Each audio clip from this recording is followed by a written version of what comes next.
Zorae's Return, written by Joy McNeil. John threw his EMS jacket up onto a peg in the locker room. It swung back and forth a couple of times with the force he used to place it there. I can't believe we drove all that way out into the desert for nothing. Whoever is making these bogus 911 calls has got to be stopped, he said angrily, as he sat down hard on the bench seat and started to take off his work boots. I hear you, Jono, but if we didn't respond to calls made from a phone booth, there would be hell to pay if it was an actual job, Drew replied. As a seasoned paramedic, he tried to be the voice of reason for his hot-headed young EMT partner. Yeah, I know. But why would someone drive 50 miles into town just to phone about the plane crash? That makes no sense to me. After all, it is the friggin' generation of the mobile phone. I don't know of anyone who doesn't have at least one mobile device in their possession, and it's not like that area is out of cell phone coverage. I know, Jono, you're not telling me anything new, but our hands are tied. Dispatch has got the sheriff's department looking into it, and that's all they can do, Drew answered, letting out a loud yawn. It was 2:30 a.m., and he was tired after their long drive. It didn't help that they had been asked to do an extended shift, because the crew who were supposed to be replacing them had been sent to man another station. The recent EMS cuts in their area was really pushing their staff to the limit. Well, I'm not going to think on it any longer. All I give a darn about is some sleep before the end of this shift. Here's hoping our fake caller does the same. I have a date with Jessie at noon, and I don't want to be sleeping, if you get my drift, John stated with a broad grin. Young love, Drew teased as he gave his partner a friendly cuff across the shoulder. Women were the last thing on his mind. After a messy divorce the previous year, Drew had had enough of the female persuasion to last a lifetime. Apart from the occasional one-night stand, he was happy to go home to an empty house. It made pleasant change from being yelled at the minute he walked through the door. Whether it was for forgetting to buy the milk or being ordered to take out the trash, he didn't miss it one bit. The other issue that irked him was he never could talk about his workday with Sydney. She wouldn't have listened to him anyway. She was always moaning at him if he was late home from his shift. It didn't matter that he had been held up at a particularly bad road smash, as he worked frantically to save some young teenager's life. She couldn't have cared less about his profession if it did not benefit her in some way. Life was just that much simpler without her. Drew tried not to think on it any longer, as he pulled the bed sheets up around him and tried to go to sleep. Sadly, just as he started to drift off, his pager started beeping.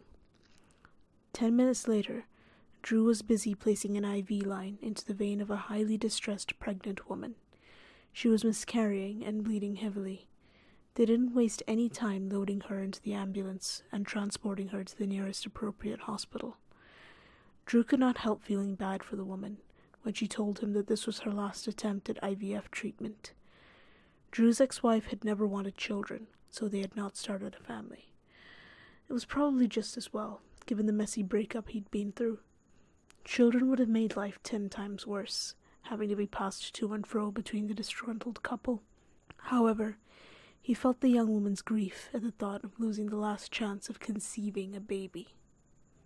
Back at the station, once they had cleaned up and restocked the ambulance, it didn't take Drew long to drift off into a state of blissful slumber. Sadly, yet again, the peace was not to last. Although this time, it was not the pager that awoke him. Suddenly, and unexpectedly, he felt his body being pulled upward by an invisible force. He couldn't move. It was as if every muscle in his body seemed to have turned to jello. Fear gripped him with the realization he had no control over what was happening to him.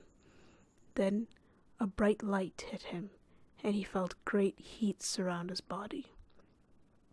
Is this what human combustion feels like? He thought to himself in a panic.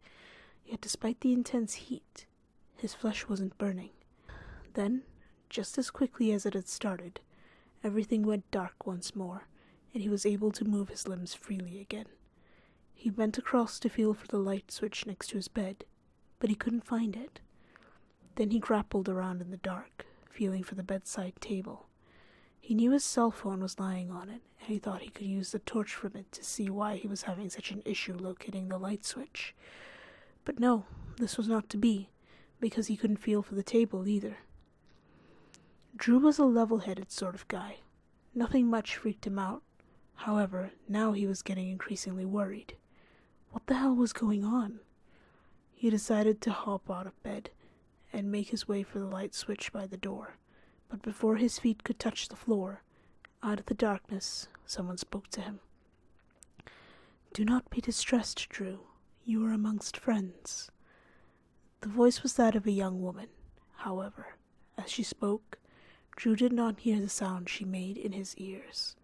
It came from inside his head, and the back of his neck tingled with the vibration her voice created. He had experienced this phenomena once before, earlier that night in fact. "Is that you, Zorae?" he asked in a puzzled tone. "You remember me," she answered happily, as the tingles bounced around at the back of Drew's head and neck. "Of course I remember you. We only met earlier this evening." "Oh yes, I was forgetting that the time on your Earth and my own planet are vastly different. What seems like hours to you has been years for me. I was merely a child when we met. Now I'm a young woman, soon to have my own offspring. The only space and time that we slow to your own speed is when we come to your planet." As Zorae said this, the darkness began to fade around them, and Drew found himself not sitting on his bed, but on a shiny silver bench in a bright, pearly white room, with no doors or windows. The bench seat was covered with a beautifully woven metallic blanket of green and gold. Drew put his hand on it, expecting it to be cold to the touch, but the moment his fingers ran over the delicate weave, they became instantly warm. "Where am I?" he couldn't help asking, as he looked up at Zorae dubiously. He was not scared to find that he was no longer at the station, because he was very curious about his new surroundings. "You're on my ship, Drew. I'm sorry for having to steal you away in such a fashion. It pained me greatly to do so, but I had no choice. I needed you to come to my ship," Zorae messaged softly. Drew could sense that she was saddened about having to take him away from his bed, because the tingly feeling became dull and almost undetected. "It is all right, Zorae. Please do not be distressed. I was starting to think you were not real. After our last encounter, I thought you were only a dream. Our wise ones erased the time from your planet when my parents' ship crashed in the desert, so that the humans were not aware of our presence. We were able to do that because we lived so far into your future. I asked them to let you remember our encounter, should we meet again. I did not want to forget you," Zorae said, smiling gently down at him. "Then I'm honored that you would respect me in such a way," Drew replied. "You were kind to me and helped me when I was injured. These qualities in a human being are not the sort of things one should forget. If I had not asked the wise ones for our memories to be connected, you would have been erased from my mind as well." Drew felt a new onset of intense tingling, which ran down his spine this time. It had not taken him long to realize that when his extraterrestrial friend was happy, the human she was speaking to telepathically would receive a great measure of this pleasurable tingling sensation she created as she spoke. "Then I guess that leaves only one question you have not yet answered, Zorae. Why have you summoned me to your ship?" "Come with me, and I will show you," she replied, beckoning Drew to follow her. Drew could not understand why Zorae was leading him to a blank wall, but then, as they reached it, an opening appeared, and they walked through it and into a long corridor. While they were walking along, other aliens of Zorae's species passed by, and they glanced at Drew briefly before carrying on their way down the corridor, or through gaps that suddenly opened along the sides of the walls. They didn't seem to be fazed at all by the human's sudden appearance, and he could only assume that they had been advised of his presence on their ship. Zorae stopped suddenly, and the wall behind her opened, so that they could step through to the other side. This room had the same pearly white appearance as the first room Drew had been in. However, there was another alien standing in front of the metal bench in the center of the room. The creature turned its head when the pair entered the room, and Drew could see that he was a male, and quite old in appearance.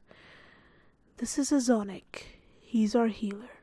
He has been caring for the little human," Zorae messaged. Drew looked down at the silver bench, and lying on another of the green and gold blankets was a newborn baby. "I don't understand," he said, looking worried at the scene now playing out before him.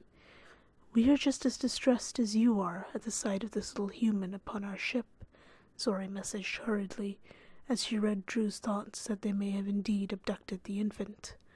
"That is why I came to find you, and see if you could help us return it from whence it came.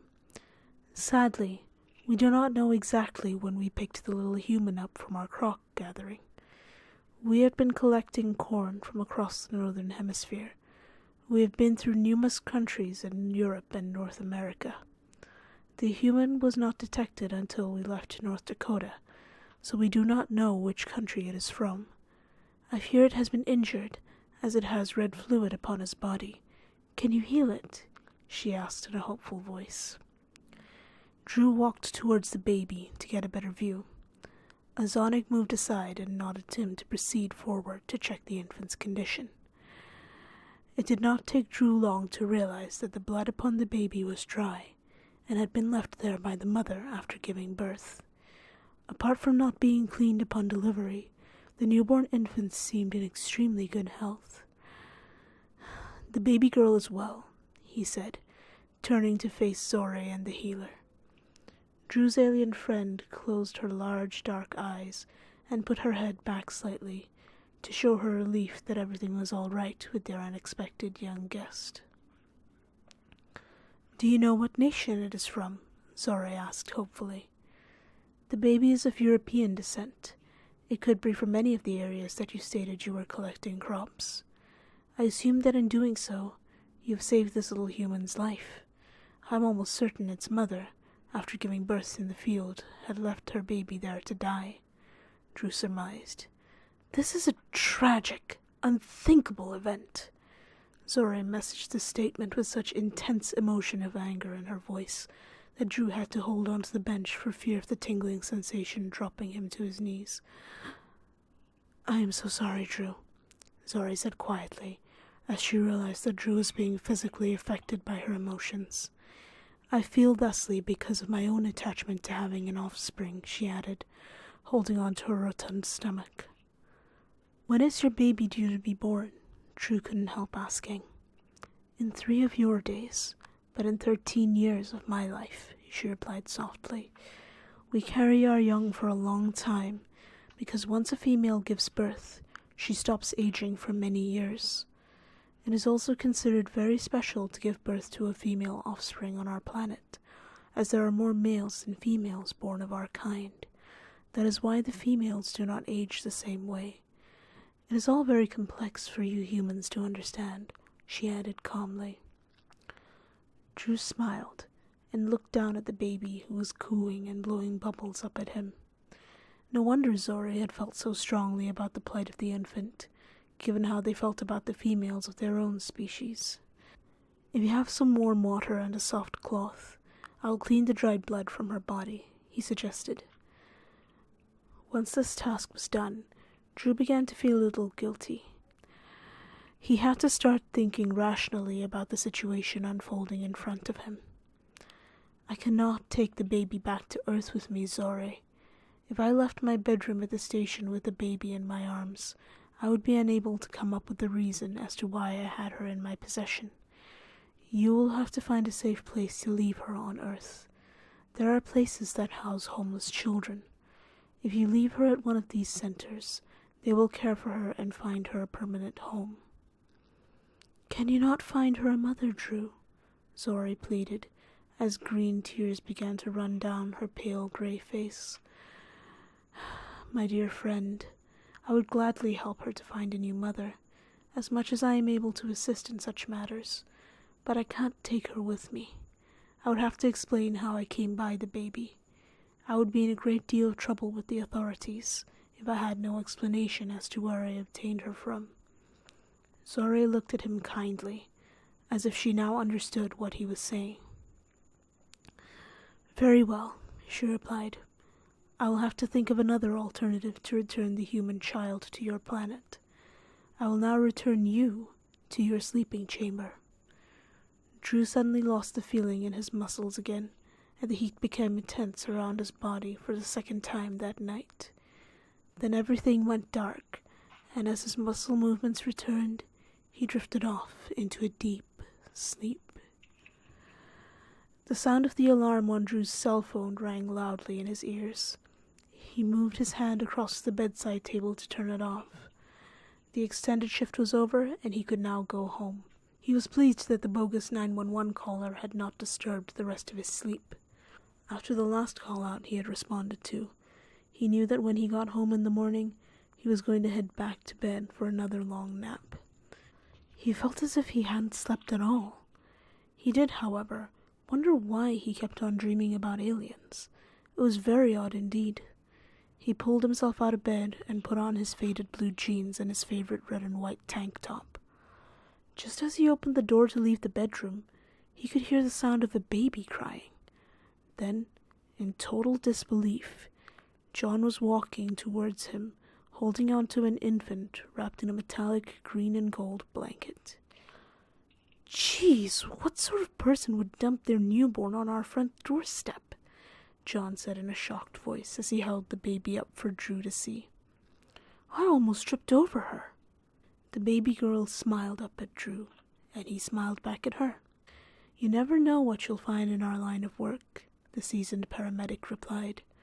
"However, if the authorities can't find the parents of this baby, I know the young woman we attended to last night might be a good start as a caring new mother." Drew chuckled. John had no idea why his partner did not seem overly concerned about the sudden appearance of a baby upon the station's doorstep, and Drew had no intention of explaining it to him. The end.